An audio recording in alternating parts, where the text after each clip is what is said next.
on the Hour, your home for original reporting. I'm Matt Piper in New York. Families of those who have been killed by police had their chance today to ask lawmakers for change. Relatives of George Floyd and Eric Garner were among those meeting with Republican and Democratic lawmakers to discuss police reform. Civil rights attorney Ben Crump. It means more to these families than anybody else. President Biden called on Congress to act in his address to a joint session. The families also met with White House officials. Senator Cory Booker. They are driving this change, and the pain and the hurt, as well as the turning that pain into even a deeper, broader purpose. This is what's going to make the difference. Steve Dorsey, CBS News, the White House. President Biden hit the road to mark 100 days in office. It kicks off a 10-day multi-state blitz by administration officials to sell the president's latest policy plans. CBS's Deborah Alfarone. On his 100th day in office, the president and first lady went to Georgia, where they visited former President Jimmy Carter and his wife Rosalind.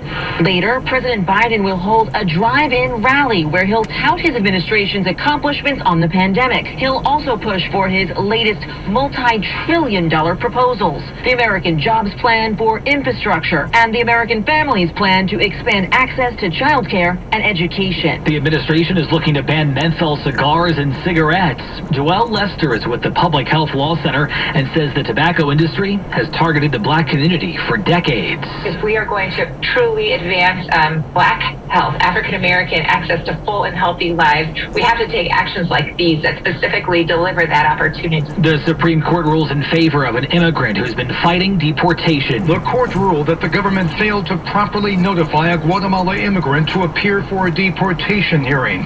Professor Lori Levinson says this could help many other immigrants. It means that people who believe that they had to leave the United States, even though they've lived here for quite a while, will have another chance to argue why they should not be removed under the deportation statute. The majority ruling brought together the court's 3 liberal members along with conservative justices Gorsuch, Thomas, and Coney Barrett. Steve Futterman, CBS News. 7 college students in Ohio and another man have been indicted in the alcohol-related death of a 20-year-old who was found unconscious after a fraternity party. Prosecutor Paul Dobson. This was not a party where hazing occurred.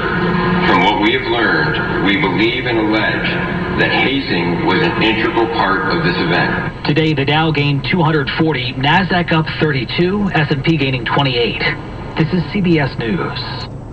Well, that's today's news. Today's news. I didn't hear any good news, did you? I didn't think so. Maybe it's just a matter of perspective. The glass is half full. All right, well, as always, I want to thank you again for coming along with me on these little adventures. You know the drill.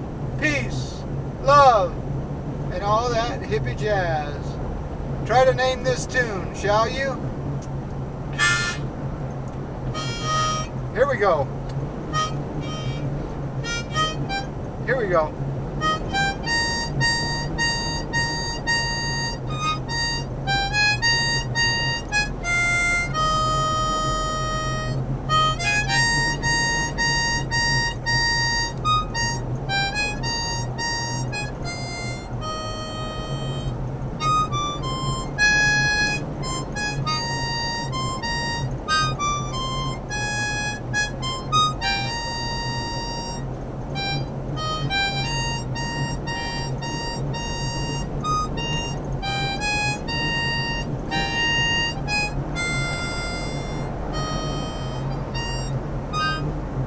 That was pretty sloppy, wasn't it?